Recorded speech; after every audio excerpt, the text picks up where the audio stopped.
Rial kali 3.150 berapa hari? 60 hari. Kaya mendadak kita nih.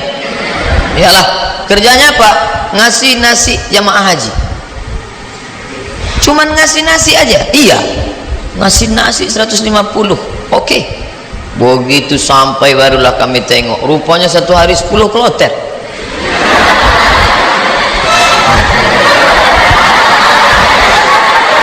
Satu kloter 400, 10 kloter 4.000 orang yang mau dikasih.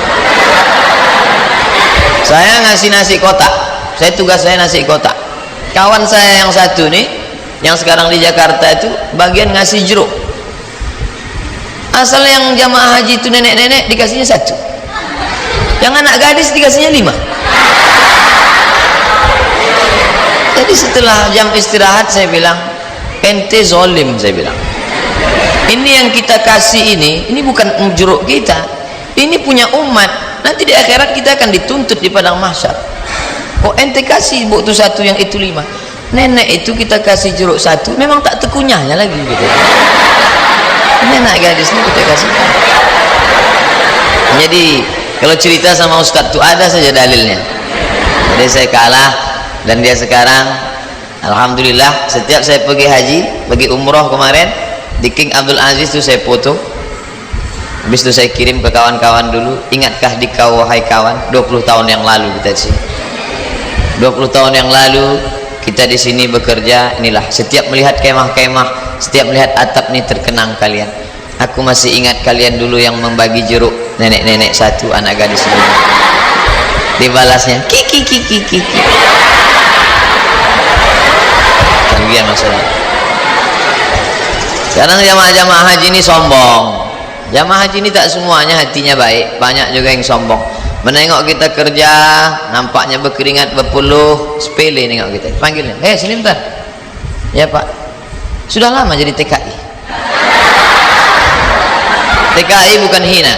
TKI itu pahlawan devisa. Saudara-saudaraku yang bekerja menjadi TKI di Hong Kong, di Singapura, kalian pahlawan devisa. Tapi orang menyepelekan kalian. Kalian mencari makan di negeri orang lain, padahal di negeri ini sumber makanan. Kenapa? Makanan itu dicuri orang. Akhirnya kita susah, mahasiswa susah, pekerja susah, istri meninggalkan suami yang dalam keadaan sakit menjaga anak untuk mencari nafkah. Disepelekan. Sudah lama jadi TKI. Kami ini mahasiswa Pak. Di mana kalian belajar? Di Kairo. Asal dari mana? Riau. Memangnya tak ada universitas di Riau? Ada Pak, cuman 1 semester 5 juta, sidang tertutup 10, sidang terbuka 15, buka tutup 25. Tak ada duit. Maka kami belajar jauh-jauh. Selesai S1 pulang saya ke rumah. Haji Abdul Somad LC titelnya, lagi cemas.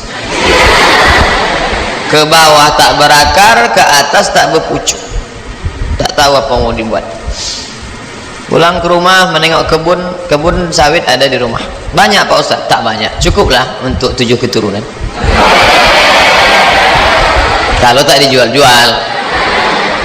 Lalu kemudian saya pun pergi ke kebun 2-3 hari, seminggu 2 minggu. Kata mak saya, Mat, kau pergilah dari kampung nih. Kenapa? Pokak telingaku dah.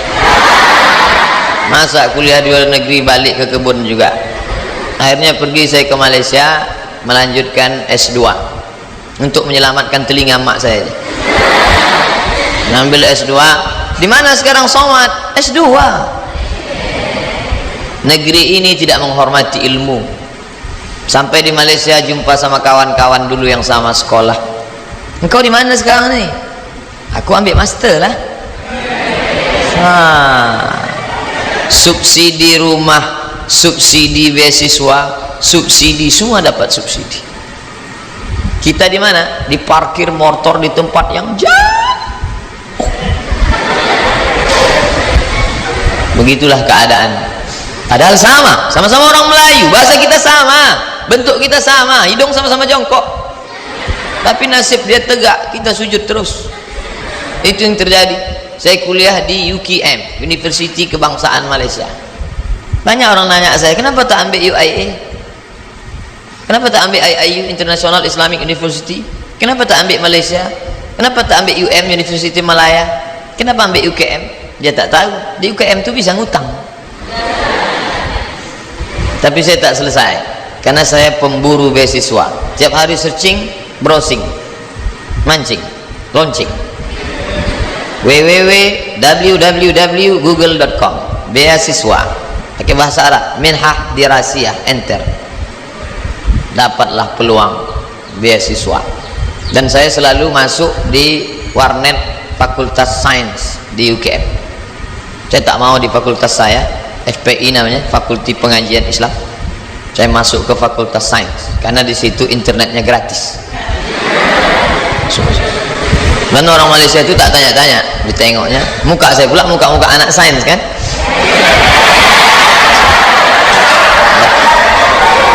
Nah, habis itu dapatlah info, katanya ada satu negara menyediakan beasiswa.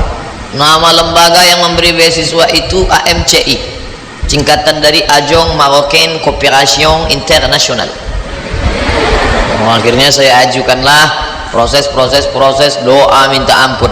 Biasanya saya doa gini aja, tapi untuk beasiswa aja. Ya Allah, minta tolong aku. Mau balik ke kampung aku tak sanggup, telinga udah pokak. Mau balik ke Riau kerja tak ada siapa yang mau menolong. Mau lama di Malaysia ni utang sudah lagi ni, tolonglah dapat beasiswa. Rupanya orang yang teraniaya itu doanya makbul. Minyak kita dimakan orang, minyak kita disedot orang, kita ni teraniaya. Allah kasihan nengok, ini hambaku, kata malaikat, kasih dia. Diterimalah saya mendapat beasiswa. Sampai kawan-kawan saya heran, ente dapat beasiswa dari mana? Darul Hadis. Nilai ente waktu di Azhar apa? Good, excellent, very good, good, gagal.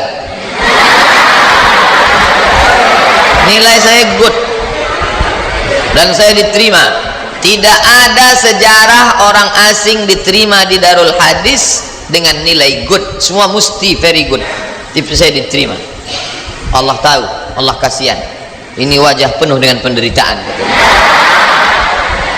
Akhirnya saya diterima di situ dan saya pun belajar dengan penuh suka duka dan dipatok 24 bulan mesti selesai.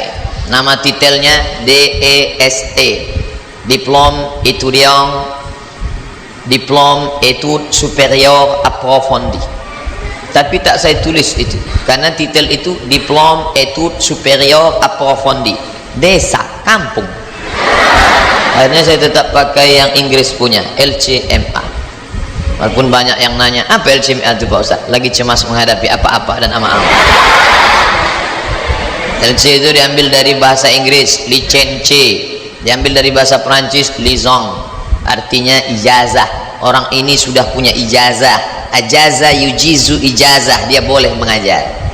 MA itu sebetulnya bukan titel saya, daripada ditulis DESA, tapi DSK PNS ditulis DESA karena waktu mendaftar dulu dikatakan tulis menurut titel negara asli, Diplôme Études Supérieures Approfondies.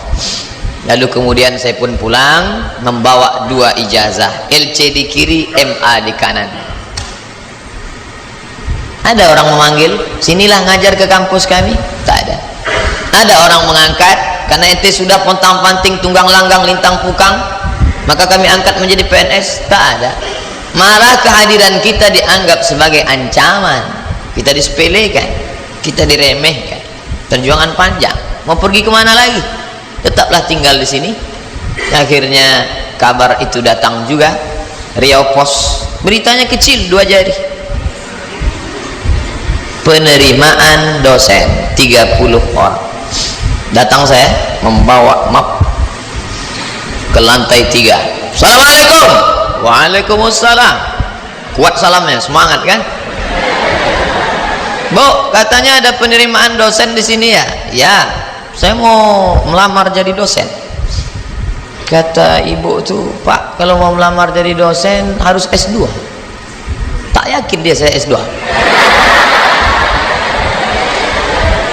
Gondok saya buka atas saya tunjukkan ijazah saya, tengoknya, apa ini kata dia, rupanya tak bisa dia baca. terus Arab semua. Datang pegawai dari dalam, atasan dia, coba tunjukkan ke yang di dalam, tunjuk, dibacanya, tengoknya, siapa yang punya ijazahnya? Ini orang, Abdul Somad, guru saya dulu. Kemana aja ente hilang selama ini? Hilang, kata dia saya. Akhirnya setelah melewati proses panjang, ini fotokopi, saya mau jadi dosen pak, fotokopi ijazah, transkrip nilai, legalisir, semua oke, sudah pak. Ada lagi yang belum Somad. Apa pak? Surat kesehatan dokter. Ragu dia saya sehat, saya kurus, tak tahu dia saya tahan tegak lamanya. Pergilah saya ke puskesmas Jalan Harapan Raya sebelah kanan, masih ingat saya tempatnya sekarang. Sampai ke situ, assalamualaikum bu, waalaikumsalam, saya mau ngurus surat sehat. Ya sebentar ya. Tak lama sudah itu datanglah bidan, baju putih, jilbab putih, rok putih, membawa balon warna hitam kecil. Pasang. Sebentar ya pak ya. Iya, katanya mau memeriksa detak jantung. Memang jantung saya tak normal detaknya waktu itu. Cantik pula bidan tuh. Itulah, periksanya lah, habis itu keluarlah, buatnya sehat, anda sehat, ini suratnya. Saya mau cepat balik, saya tariklah surat itu. Saya menarik, dia menarik.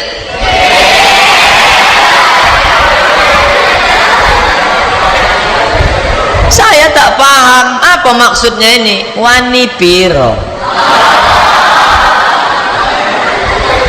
Kami kuliah 4 tahun di Mesir, semua gratis, asrama gratis, uang saku dikasih tiap bulan, sampai-sampai tiket pulang saya pun gratis. Mesir itu bukan kaya macam Saudi Arabia, dia tak ada minyak, miskin Mesir itu, tapi bisa membiayai kami anak Indonesia 100 orang setiap tahun, dan yang kuliah di sana 74 negara. Fir'aunnya Husni Mubarak, terserah mau ngejek dia jahat, yang penting saya gratis kuliah pertama dari Al-Azhar itu, walaupun bukan tanah dia, tapi itu dari wakaf Al-Azhar. Negeri ini kaya, gemah ripah loh jenawi, tongkat dan batu jadi tanaman. Di Mesir kalau diletakkan tanaman itu mesti disiram dengan air baru tumbuh. Di tempat kita campakkan aja batang ubi itu ke belakang, tengok besok pagi bertunas walaupun sungsang. Ini negeri luar biasa, tapi orang belajar. Berapa banyak orang tua di negeri ini mau memasukkan anak sekolah SMP pun tak sanggup. Daftar ulang 14 juta. Doktor, dosen, golongan 4D ngobrol ke saya hati ke hati, aku tak sanggup menyekolahkan anak ini Ustaz Somad. Baru 2 yang sekolah, belum kuliah lagi. Mau jadi apa ke depan? Nah, jadi berkaca, Mesir luar biasa dengan Al-Azharnya, dan kami kuliah di situ. Sampai kawan saya ini suka makan cabai, mengunyahnya malas. Cabai itu tendang kiri tendang kanan telan, kiri kanan telan, akhirnya biji cabai itu tak hancur, menumpuk di dalam. Ini ada usus kecil, usus buntu, begak cabai, busuk di dalam. Kalau sampai meletup, bam, big bang, mati. Maka ini mesti dipotong. Akhirnya dibelah sedikit, dipotonglah ujung usus buntu tadi. Biaya operasi 3.000 pon kali 2.000 perak, 6 juta. Tak ada duit. Mau nelpon ke Indonesia, krisis moneter, $1 20.000, tak ada duit. Akhirnya keluarkan kartu Al-Azhar. Azhari? Ente Azhari? Azhari maksudnya ente taman orang Al-Azhar? Ya, gratis. Sakit gratis. Di negeri Fir'aun sakit gratis. Di negeri kita sehat bayar. Tapi tidak saya ceramahi orang puskesmas tuh. Takkan pula mungkin saya assalamualaikum warahmatullahi. Karena saya mau cepat, saya keluarkan aja duit 25.000. Nah ambil lah tuh, pergi saya. Pergi saya urus, dah selesai. Pak ini surat sehat. Ada lagi yang belum Somad. Apa pak? Surat keterangan berkelakuan baik. Astagfirullahaladzim. Orang sesoleh ini diragukan juga. Gimana? Saya bolak-balik lah sudah masuk berbagai negara. Tak berapa negara udah saya lewati. Tidak ada pemeriksaan yang saking ketatnya, ketat luar biasa. Cobalah tengok, kita mau masuk pesawat berapa kali mesti buka dompet untuk tengok KTP. Emangnya kita ini teroris? Di Malaysia tak begitu, betul? Gak gitu-gitu amat sih, kata orang yang lama di Jakarta. Tapi apa boleh buat? Dia khawatir, saya urus surat bahwa saya bukan teroris. Saya bukan teroris, saya seorang pelajar muslim yang mendapatkan beasiswa, dan saya pulang membawa ijazah. Saya mau mengabdikan ilmu saya, tidak ada urusan lain. Saya tak ingin merobok-obok negara ini. Saya tidak ada hubungan dengan jaringan internasional. Saya cuma mau mengajarkan ilmu, memperbaiki. Alhamdulillah diterima. Ikutlah tes dosen dengan berbagai macam lika-liku. Pokoknya hidup ini penuh dengan ujian. Jadi kalau adik-adik, ujian apa? Ujian MIT Pak Ustaz. Habis MIT apa? Ujian UAS Pak Ustaz. Habis ini ujian apa? Ujian ini skripsi Pak Ustaz. Habis ini apa? Promo Pak Ustaz. Kenapa hidup ini penuh dengan ujian? Dunia adalah tempat ujian. Berani menghadapi dunia, berani menghadapi ujian. Takut menghadapi ujian, jangan menghadapi dunia. Takut menghadapi dunia, mati aja. Belum sampai masanya mati gimana Pak Ustaz? Kalau nampak jenazah lewat, ikut. Untuk apa lagi hidup di dunia? Nah, jadi masalah ujian-ujian kalian ini, ujian kalian belum ada apa-apanya dibandingkan ujian kami dulu yang penuh dengan kesulitan. 4 tahun gak jumpa orang tua, itu luar biasa. Ustadz aja yang bilang luar biasa, orang saya yang merasakannya kok. Saya nggak nengok muka emak saya 4 tahun, sampai lupa saya muka emak saya itu macam mana. Saya ingat 4 tahun. Ditengok muka emak orang Arab tak sama. 4 tahun saya tak jumpa. Berangkat 2002, berangkat 1998 5 September, pulang 2002 bulan November. Tapi saya sudah menyelesaikan kuliah di bulan Juli. 3 tahun 10 bulan selesai S1 saya.